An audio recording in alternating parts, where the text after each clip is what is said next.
گزشتہ شب جو ہے تراویح کی نماز میں ہم نے پہلے پارہ کی سماعت کی اور اس میں سورۃ الفاتحہ سے ابتدا ہوئی اور تقریباً سورۃ البقرہ کی 140 آیتیں پڑھی گئی۔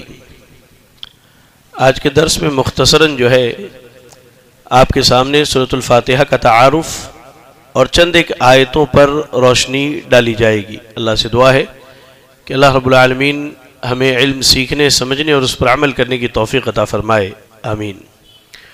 برادران اسلام، قرآن مجید کی ابتدا سورۃ الفاتحہ سے ہوتی ہے اور اس سورت کو فاتحۃ الکتاب کہا جاتا ہے، یعنی کتاب کو کھولنے والی۔ الفاتحہ کے معنی ہوتے ہیں کھولنے والی۔ سورۃ الفاتحہ ایسی سورت جس کے ذریعہ قرآن یا اللہ کی کتاب کو کھولا جائے یا جس کی ابتدا کی جائے۔ سورۃ الفاتحہ کے بارے میں اس کی فضیلت پر بے شمار حدیثیں ملتی ہیں اور اکثر آپ جانتے ہیں، میں بس یاد دہانی کرا دوں آپ کو۔ ان میں جو مشہور حدیث ہے صحیح مسلم کی روایت ہے، سیدنا عبداللہ ابن عباس رضی اللہ تعالی عنہما بیان کرتے ہیں کہ ایک دن اللہ کے نبی صلی اللہ علیہ وسلم کے پاس جبریل علیہ السلام بیٹھے ہوئے تھے۔ اچانک آسمان میں ایک آواز آئی تو جبریل علیہ السلام نے کہا، اے اللہ کے رسول صلی اللہ علیہ وسلم، آج آسمان کا وہ دروازہ کھلا ہے جو اس سے پہلے کبھی نہیں کھولا گیا۔ اور ایک فرشتہ آ کے اللہ کے نبی کے پاس بیٹھا تو کہا کہ آج ایسا فرشتہ آسمان سے آیا ہے جو اس سے پہلے کبھی دنیا میں نہیں آیا۔ اور اس کے بعد اس نے اللہ کے نبی صلی اللہ علیہ وسلم کو سورۃ الفاتحہ اللہ کے حکم سے دیا اور پڑھ کر کے سنایا۔ یہ حدیث جو میں نے آپ کے سامنے بیان کی، یہ بذات خود سورۃ الفاتحہ کی عظمت پر بہت بڑی دلیل ہے۔ آپ دیکھیں کہ آسمان کا وہ دروازہ کھولا جانا جو اس سے پہلے کبھی نہیں کھولا گیا، ایسے فرشتے کا آنا جو اس سے پہلے کبھی نہیں آیا۔ عام طور سے اللہ کا حکم جبریل علیہ السلام لے کے آتے تھے، لیکن جہاں سورۃ الفاتحہ کے نزول کی بات ہوئی، اللہ نے اس کے لیے خاص فرشتے کو بھیجا، جو اس بات کی بذات خود دلیل ہے کہ سورۃ الفاتحہ قرآن مجید کی ایک عظیم سورت ہے۔ ایسے ہی سورۃ الفاتحہ کے فضائل پر آپ دیکھیں تو سیدنا ابو سعید المعلی رضی اللہ تعالی عنہ بیان فرماتے ہیں کہ میں مسجد میں نماز پڑھ رہا تھا تو اللہ کے نبی نے مجھے آواز دی، آپ نے بلایا تو کہتے کہ میں نہیں گیا۔ نماز پڑھ لی، اللہ کے نبی کے پاس گیا اور جا کر کے کہا، ملاقات کی تو آپ نے کہا کہ ابو سعید، ہم نے آپ کو بلایا، آپ آئے نہیں۔ کہا کہ اللہ کے رسول صلی اللہ علیہ وسلم میں نماز پڑھ رہا تھا۔ تو آپ نے کہا، اے ابو سعید، کیا میں آپ کو قرآن مجید کی سب سے عظیم سورت کے بارے میں نہ بتلاؤں؟ لفظ پر غور کیجئے، اعظم سورت القرآن، قرآن کی سب سے عظیم سورت۔ کہا کہ اللہ کے رسول صلی اللہ علیہ وسلم بتلائیے۔ تو آپ نے کہا کہ وہ سورۃ الفاتحہ ہے جسے سبع مثانی اور قرآن عظیم کہا جاتا ہے، جو اللہ نے مجھے دیا ہے۔ حتیٰ کہ بعض روایتیں ملتی ہے کہ تورات، انجیل اور زبور جو آسمانی کتابیں اللہ نے انبیاء کو دی، ان کتابوں میں بھی سورۃ الفاتحہ کی طرح کوئی سورت نہیں پائی جاتی تھی۔ اتنی عظیم سورت ہے یہ، اور عظیم کیوں نہ ہو، آپ دیکھیں سورۃ الفاتحہ کو جب آپ پڑھیں گے الحمدللہ رب العالمین سے لے کر غیر المغضوب علیہم ولا الضالین تک، تو اس سورت کے اندر اللہ رب العالمین نے پورے قرآن کا نچوڑ اور خلاصہ بیان کیا ہے۔ اہل علم فرماتے ہیں کہ آپ جو پورا 30 پارہ پڑھتے ہیں نا، تو 30 پارے کے اندر اللہ نے جتنی باتوں کو ذکر کیا ہے، ان تمام باتوں کا خلاصہ اللہ نے سورۃ الفاتحہ کے اندر رکھا ہے۔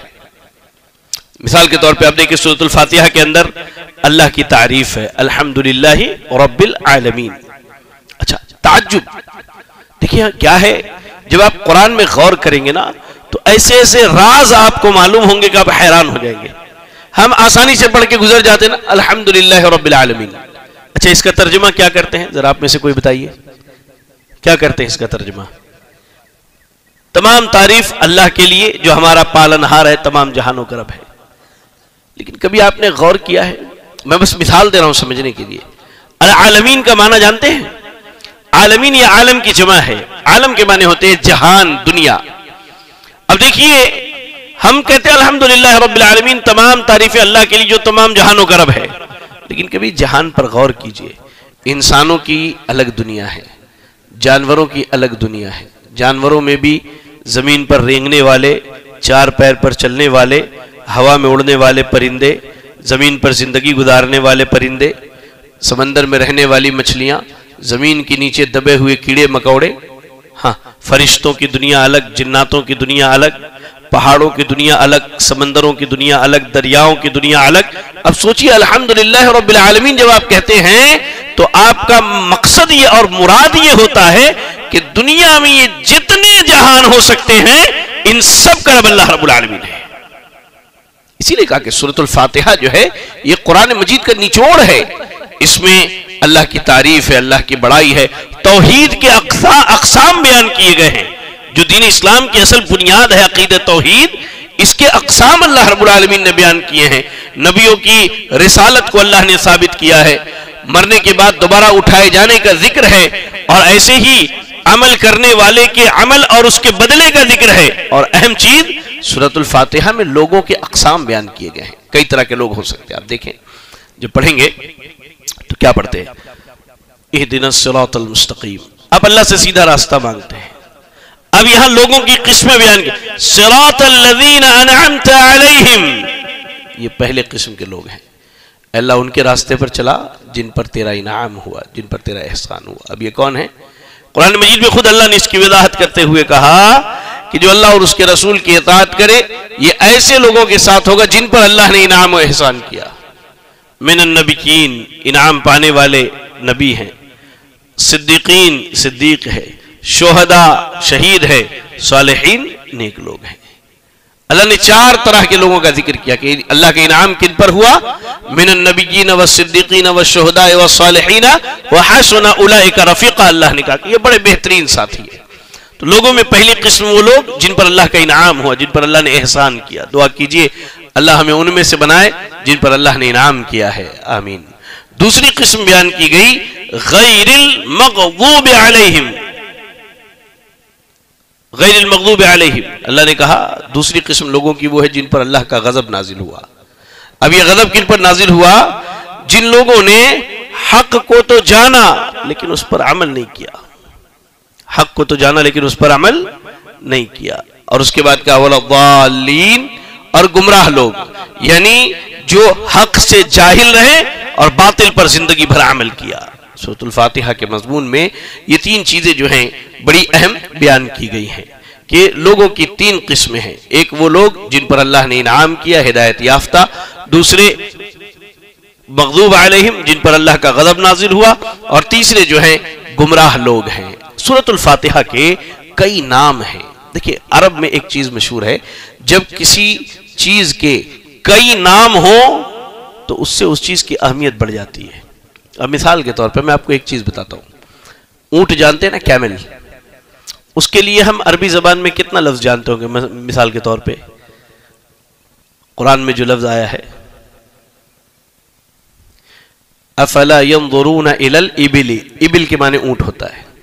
اب میں آپ کو گناؤں، ابل کے معنی اونٹ، جمل کے معنی اونٹ، ناقتن کے معنی اونٹ، ابن لبون بنت لبون، ابن مخاض بنت مخاض، جزع حقہ، یہ اونٹوں کے نام ہیں. یہ اونٹوں کے نام ہیں عربی زبان میں. ایسے ہی جو سوارڈ ہوتا ہے تلوار، اس کے لیے عربی میں کم سے کم 100 سے زائد الفاظ استعمال ہوتے ہیں. تو کہتے ہیں کہ عربی زبان میں اگر کسی چیز کے لیے بہت سارے الفاظ استعمال ہوتے ہوں تو یہ اس کی اہمیت کو بتلاتا ہے کہ اس چیز کی کتنی اہمیت ہے. سورۃ الفاتحہ کے اہل علم نے بے شمار نام بیان کیے، بے شمار نام بیان کیے. ان میں سے میں چند ایک آپ کو بتا دوں. اس کو 7 مثانی کہا جاتا ہے. اللہ رب العالمین نے سورۃ الحجر آیت نمبر 82، سورۃ الحجر کی آیت نمبر 82 میں کہا وَلَقَدْ آتَيْنَاكَ سَبْعًا مِّنَ الْمَثَانِي، ہم نے آپ کو 7 مثانی، یعنی 7 ایسی آیتیں جو بار بار پڑھی جاتی ہیں. آپ دن بھر نمازوں میں ان آیتوں کی تلاوت کرتے ہیں، چاہے فرض پڑھیں، نفل پڑھیں، سنن پڑھیں. ایسے ہی اس کا ایک نام جو ہے فاتحۃ الکتاب ہے. میں نے آپ کو بتایا اس سے قرآن کی ابتدا ہوتی ہے، افتتاح ہوتی ہے، قرآن کو ہم کھولتے ہیں. اس کا ایک نام الرقیہ ہے، یعنی جھاڑ پھونک. آپ کو واقعہ یاد ہوگا، ابو سعید خدری رضی اللہ تعالی عنہ اپنے ساتھیوں کے ساتھ کہیں سفر میں تھے. گاؤں والوں سے کہا کہ ہماری مہمان نوازی کرو، لوگوں نے منع کر دیا. اتنے میں گاؤں کے سردار کو کسی چیز نے ڈس لیا تو یہ لوگ آئے، آ کر کے التجا کی. ابو سعید خدری گئے، سورۃ الفاتحہ پڑھ کے دم کر دیا، وہ آدمی ٹھیک ہو گیا. اس مناسبت سے اس کا نام الرقیہ ہے، جھاڑ پھونک. ایک نام ہے ام القرآن. اللہ کے نبی نے کہا کہ جو آدمی نماز پڑھے اور اس میں ام القرآن نہ پڑھے تو اس کی نماز نہیں ہوتی. اس کا ایک نام ام القرآن ہے. ام الکتاب ہے، القرآن العظیم ہے، الحمدللہ رب العالمین ہے، الشافیہ، الکافیہ، الوافیہ، الکنز، الحمد. یہ کئی نام جو ہیں علماء نے بیان کیا. الصلاۃ اس کا نام بیان کیا ہے کہ نماز میں پڑھی جاتی ہے. تو سورۃ الفاتحہ کے نام جو ہیں بے شمار بیان کیے گئے ہیں. سورۃ الفاتحہ کے اندر بنیادی طور پر آپ جان لیں کہ اللہ رب العالمین کی حمد، بڑائی، بزرگی. الحمدللہ رب العالمین الرحمن الرحیم مالک یوم الدین. ان الفاظ میں اللہ کی حمد بیان کی گئی، اس کی بڑائی، بزرگی، کبریائی اور اس کی حکومت، ملکیت، بادشاہت کو بیان کیا گیا. ایاک نعبد و ایاک نستعین. یہاں بندہ کہتا ہے اللہ ہم تیری ہی عبادت کرتے ہیں، تجھی سے مدد مانگتے ہیں. یہ اصل عقیدہ توحید ہے میرے بھائی. زندگی میں آپ یاد رکھیں، آپ جو کام بھی کر رہے ہیں عبادت کا، ایاک نعبد، عبادت کیا ہے؟ عبادت کے بارے میں علماء نے الگ الگ تعریفیں کی ہیں. امام ابن تیمیہ رحمہ اللہ فرماتے ہیں العبادۃ اسم جامع لکل ما یحبہ اللہ ویرضاہ من الاقوال والاعمال الظاہرۃ والباطنہ. عبادت ہر وہ بات، ہر وہ کام، چاہے وہ ظاہر ہو یا چھپا ہوا ہو، جسے اللہ پسند کرے، جس سے اللہ راضی ہو جائے، وہ اللہ کی عبادت ہے. نماز پڑھی آپ نے، یہ ظاہر چیز ہے، اللہ کو نماز پسند ہے، یہ اللہ کی عبادت ہے. ہم درس میں جو اللہ کی باتیں کر رہے ہیں یہ ظاہر ہے، یہ اللہ کو پسند ہے، یہ اللہ رب العالمین کی عبادت ہے. دل سے اللہ کا ذکر کرتے ہیں، زبان سے اللہ کا ذکر کرتے ہیں، ہاتھ پیر کو تھکا کے عبادت کرتے ہیں، روزہ رکھا ہے ابھی الحمدللہ، یہ اللہ کو پسند ہے، یہ اللہ رب العالمین کی عبادت ہے. تو عبادت ہر وہ کام، ہر وہ بات، چاہے ظاہر ہو یا پوشیدہ ہو، جسے اللہ پسند کرے، جس سے اللہ راضی ہو جائے، وہ اللہ رب العالمین کی عبادت کہلاتی ہے. تو بندے کو چاہیے کہ زندگی کے تمام عبادتوں کو اللہ رب العالمین کے لیے کرے، اور اس کے بعد جو ہے زندگی میں کبھی بھی مدد مانگنی ہو، کبھی بھی مدد مانگنی ہو تو اللہ ہی سے مدد مانگے. زندگی کے تمام امور میں مدد کے بارے میں ایک عقیدے کی اصلاح کی بات کہتا ہوں. بعض لوگ کہتے ہیں کہ آپ کہتے ہیں کہ مدد اللہ سے مانگو تو پھر جو ہے آپس میں ایک دوسرے سے مدد مانگتے ہیں، اس کی کیا اس کی حیثیت ہے؟ یاد رکھیں، مدد جو مانگی جاتی ہے، کی جاتی ہے، اس کی دو قسمیں ہیں. ایک ہے ما تحت الاسباب اور ایک ہے ما فوق الاسباب. ما تحت الاسباب یہ ہے کہ آپ جس کی طاقت رکھتے ہیں. آپ سے کوئی کہے کہ بھائی ایک گلاس پانی لا دو، یہ اس کی طاقت رکھتا ہے، لیکن آپ اس سے کہے کہ آسمان سے بارش برسا دو، یہ نہیں کر سکتا. تو یہ تحت الاسباب ہے جس میں آپ ایک دوسرے کی مدد کر سکتے ہیں، تو شریعت نے مدد مانگنے کی اجازت دی ہے. لیکن جو ما فوق الاسباب ہے جس میں کوئی کسی کی مدد نہیں کر سکتا، بارش کا برسانا، بیمار کو شفا دینا، تجارت میں برکت دینا، اولاد عطا کرنا، ان تمام امور میں مدد کس سے مانگی جائے گی؟ اللہ رب العالمین سے مانگی جائے گی. اس کے بعد سورۃ الفاتحہ میں 3 قسم کے اقسام کے لوگوں کا ذکر ہوا ہے، جن پر اللہ کا انعام و احسان ہوا، جن پر غضب ہوا اور جو گمراہ ہو گئے. اس کے بعد سورۃ البقرہ کی تلاوت شروع ہوئی. سورۃ البقرہ کے بارے میں میں چند ایک باتیں بتا کے اپنی بات ختم کروں. آپ یاد رکھیں، سورۃ البقرہ یہ وہ سورت ہے جو مدینے میں نازل ہوئی ہے. جو کہاں نازل ہوئی ہے؟ مدینے میں نازل ہوئی ہے. سورۃ البقرہ قرآن مجید کی سب سے طویل اور لمبی سورت ہے.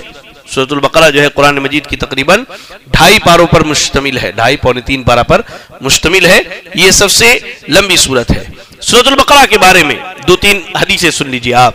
اللہ کے نبی صلی اللہ علیہ وسلم نے کہا کہ لا تجعلوا بیوتکم مقابر ان الشیطان ينفر من البیت الذی یقرأ فیہ سورۃ الفاتحہ. اپنے گھروں کو قبرستان نہ بناؤ، اپنے گھروں کو قبرستان نہ بناؤ، اور جس گھر میں سورۃ الفاتحہ، سورۃ البقرہ کی تلاوت کی جائے وہاں سے شیطان چلا جاتا ہے. تو پتہ یہ چلا کہ گھر میں قرآن پڑھنا یہ گھر کو قبرستان بنانے سے بچانا ہے. تو مفہوم مخالف کیا نکلا؟ قبرستان میں قرآن کی تلاوت نہیں کرنی چاہیے۔